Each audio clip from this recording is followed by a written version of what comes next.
Buenas tardes. En los próximos 20 minutos, son 20, vamos a hablar del Sistema No Jurisdiccional de Protección de los Derechos Humanos en México. Voy a dividir brevemente mi disertación en 5 momentos. En primer lugar, algunas notas introductorias. En segundo término, algunas generalidades del Sistema No Jurisdiccional de Protección de los Derechos Humanos, y seguidamente nos vamos a centrar en 3 temas fundamentales: las medidas cautelares, la facultad de atracción, las inconformidades como un supuesto de este sistema no jurisdiccional, que consiste en el conocimiento de los recursos de queja e impugnación por parte de la Comisión Nacional de los Derechos Humanos, y finalmente algunas reflexiones en torno a las recomendaciones. Pues bien, en este contexto introductorio, me voy a centrar en primer lugar en que nuestra Constitución Política Mexicana se divide en 2 grandes partes, una parte dogmática y una parte orgánica. Esta primera parte, la dogmática, que implica referirnos a los primeros 38 artículos de nuestro texto constitucional, consagran principalmente derechos humanos y garantías. Derechos humanos a la salud, a la vivienda, derecho de petición, derecho de reunión, entre otros. Y las garantías para la protección de los derechos humanos, previstas principalmente en los artículos 14, 16, 17 y 20, apartado B y apartado C de nuestra Constitución Política Mexicana. Resalta en esta parte dogmática también el contenido del artículo primero constitucional, que entre otras cosas, actualmente, a partir de la reforma del 10 de junio del año 2011, ha establecido elevar a rango constitucional los tratados internacionales, aparejado de una serie de principios como el principio pro persona, la interpretación conforme, el bloque de constitucionalidad, el bloque de convencionalidad, algunos deberes específicos del Estado mexicano de promover, respetar, proteger y garantizar los derechos humanos, sujetos a los principios de universalidad, interdependencia, indivisibilidad y progresividad, así como los deberes de prevenir, investigar, sancionar y reparar las violaciones a los derechos humanos. Y finalmente, en el párrafo quinto de este artículo primero, se establece la prohibición de la discriminación, y también se consagra el respeto de la dignidad humana como un valor fundamental de los derechos humanos. En la parte orgánica tenemos todo aquello que tiene que ver con la estructura del Estado mexicano. Me voy a referir brevemente al artículo 39 constitucional, que señala que el supremo poder de la Federación para su ejercicio se divide en ejecutivo, legislativo y judicial. Y digo esto a propósito de que en el marco de esta parte orgánica, además de establecerse pues la estructura del Estado mexicano dividido en ejecutivo, legislativo y judicial en sus 3 niveles: federal, estatal, municipal, Ciudad de México y demarcaciones territoriales, se consagra un apartado fundamental que tiene que ver con un concepto fundamental en derecho procesal constitucional, y me refiero a la defensa de la Constitución. Es decir, que existe en esta parte orgánica la referencia a medios de control constitucional, también conocidas como garantías procesales constitucionales, dentro de las que destaca las controversias constitucionales, las acciones de inconstitucionalidad, el juicio de revisión constitucional electoral, el juicio para la protección de los derechos políticos electorales del ciudadano, el juicio político, y me centro finalmente en los últimos 2 medios de control constitucional: el juicio de amparo y los procedimientos inmersos dentro del sistema no jurisdiccional de protección de los derechos humanos. Y hago alusión precisamente como estos 2 últimos medios de control de constitucionalidad al juicio de amparo, porque el juicio de amparo es el medio de control constitucional por excelencia jurisdiccional que protege derechos humanos y garantías. Esto no significa que a través de la acción de inconstitucionalidad, que del juicio para la protección de los derechos políticos electorales del ciudadano, no se protejan derechos humanos, pero primordialmente los derechos humanos están tutelados a través del juicio de amparo, con fundamento en el artículo 103, fracción primera, y 107 constitucional. Ahora bien, en el artículo 102 de nuestra Constitución Política Mexicana se consagra pues el fundamento constitucional del sistema no jurisdiccional de protección de los derechos humanos.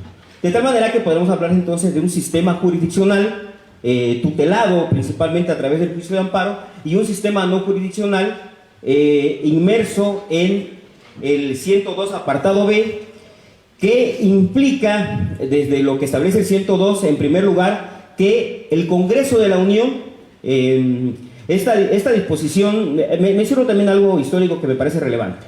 El 13 de febrero de 1989, en la Secretaría de Gobernación de nuestro país, se creó la Dirección General de los Derechos Humanos, pero como un ente inmerso dentro de la administración pública. Seguidamente, el 6 de junio de 1990 es cuando mediante decreto presidencial se crea propiamente la Comisión Nacional de los Derechos Humanos como un órgano desconcentrado. Así también, el 28 de enero de 1992 se insertó este 102 apartado B del cual he estado hablando. Pues bien, y es el 13 de septiembre de 1999 cuando se eleva a la Comisión Nacional de los Derechos Humanos de un órgano desconcentrado a ser propiamente un órgano constitucional autónomo, es decir, con personalidad jurídica, patrimonio propio, entre otras características. Pues bien, ¿en qué consiste este sistema no jurisdiccional? Este sistema no jurisdiccional de protección de los derechos humanos consiste prácticamente en mecanismos de protección depositados a nivel federal en la Comisión Nacional de los Derechos Humanos y a nivel estatal en las comisiones estatales de los derechos humanos, de tal manera que tenemos una comisión nacional y 32 comisiones estatales de los derechos humanos. Responsables ante un órgano interno de control, ante el Ministerio Público, según corresponda. Ojo, entonces, puntualizo, no conocen de supuestos que provengan de, actos o omisiones que provengan del Poder Judicial de la Federación, tampoco pueden involucrarse en asuntos electorales, ni tiene competencia en temas jurisdiccionales. Es importante señalar que la Comisión Nacional de los Derechos Humanos tiene un consejo consultivo compuesto de 10 consejeros. El presidente de la Comisión Nacional tiene un periodo de 5 años en su encargo, puede ser reelecto. Y también hay otra potestad que seguidamente vamos a puntualizar, que tiene que ver con las inconformidades. Esto es, la Comisión Nacional de los Derechos Humanos, en el marco de este sistema no jurisdiccional, puede conocer de quejas en contra de recomendaciones, acuerdos o omisiones de los organismos equivalentes en las entidades federativas. Podríamos decir que la Comisión Nacional de los Derechos Humanos es una especie de segunda instancia respecto de las comisiones estatales de los derechos humanos. También este sistema no jurisdiccional, entonces, preciso, se compone pues de la Comisión Nacional de los Derechos Humanos y comisiones estatales en las entidades federativas, como he mencionado. Ahora bien, es importante puntualizar que el fundamento constitucional es el 102 apartado B de este sistema no jurisdiccional, y el fundamento legal reside principalmente en la ley de la Comisión Nacional de los Derechos Humanos y en su reglamento. La Comisión Nacional de los Derechos Humanos tiene competencia en todo el territorio nacional en contra de quejas por presuntas violaciones a derechos humanos imputadas, como hemos mencionado, a autoridades o personas servidoras públicas del orden federal, con excepción del Poder Judicial de la Federación. Tiene autonomía de gestión presupuestaria y patrimonio propio. Su objeto principal radica en la protección, observancia, promoción, estudio y divulgación de los derechos humanos. Es decir, toda la estructura de la Comisión Nacional de los Derechos Humanos se reduce a estos 5 objetivos. Ahora bien, en lo que es el tema de la competencia, es importante puntualizar de que si el acto u omisión proviene de una autoridad federal, conoce la Comisión Nacional de los Derechos Humanos. Si el acto u omisión proviene de una autoridad estatal o municipal, conoce las comisiones estatales de los derechos humanos. Si hay un hecho en el que están involucrados autoridades federales, estatales y municipales, la competencia se surte a favor de la Comisión Nacional de los Derechos Humanos. Y si hay supuestos en los que, como he mencionado, el hecho involucra autoridades estatales y municipales, y atendiendo a ciertos requisitos que hablaré seguidamente, eventualmente la Comisión Nacional de los Derechos Humanos puede ejercer una facultad de atracción, de tal manera que aunque el asunto sea estatal o municipal, puede la Comisión Nacional de los Derechos Humanos atraer el caso. También, dentro de otras cuestiones, dentro de la esfera de competencias de la Comisión Nacional de los Derechos Humanos, puede proponer a diversas autoridades del país que en el ámbito de sus competencias promuevan los cambios y modificaciones a las disposiciones legislativas, reglamentarias y prácticas administrativas.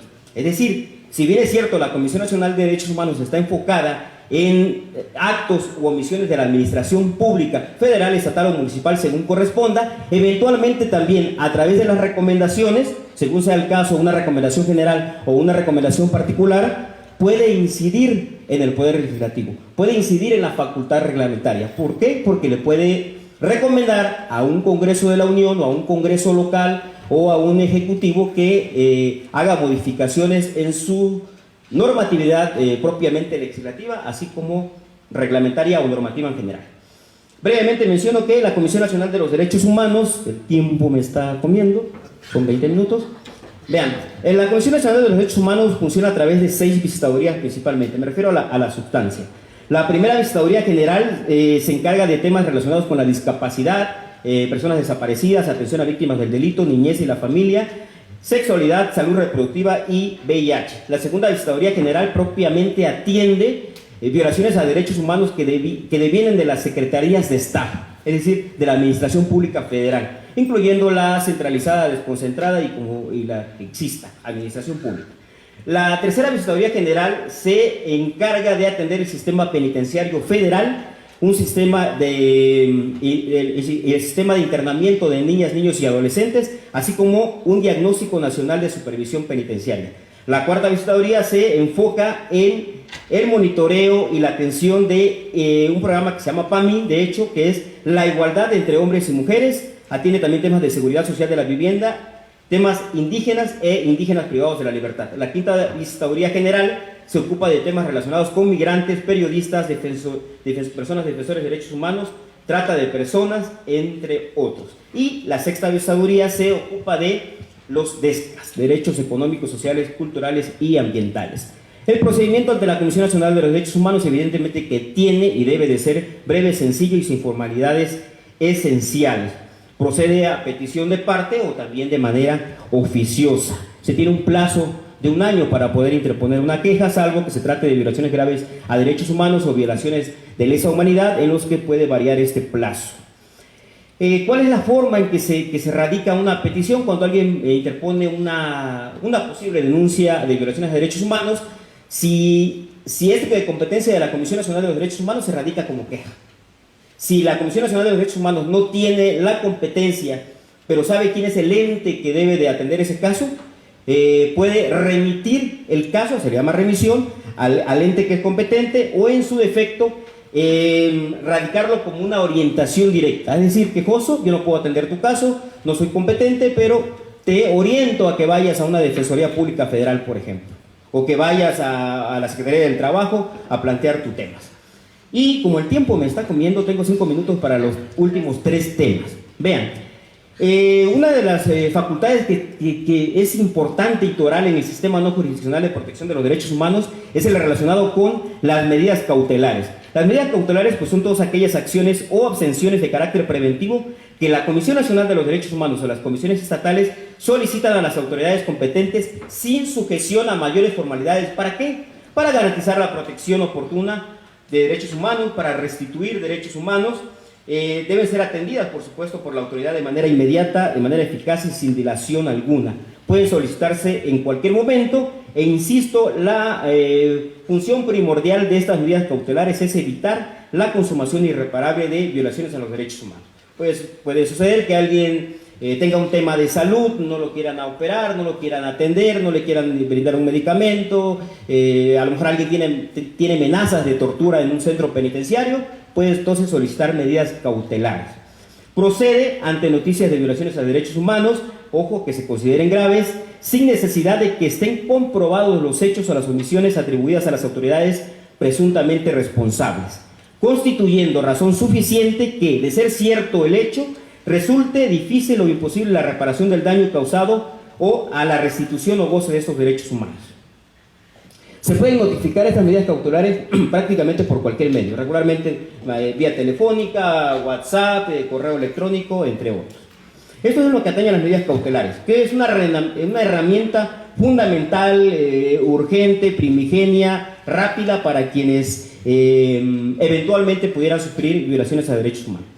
Me centro en el otro tema, facultad de atracción, que ya les había comentado. La facultad de atracción evidentemente procede en contra de unas presuntas violaciones a los derechos humanos Y hay tres requisitos que señala la ley de la Comisión Nacional de los Derechos Humanos: que por su naturaleza ese hecho de violación grave a derechos humanos trascienda el interés de la entidad federativa.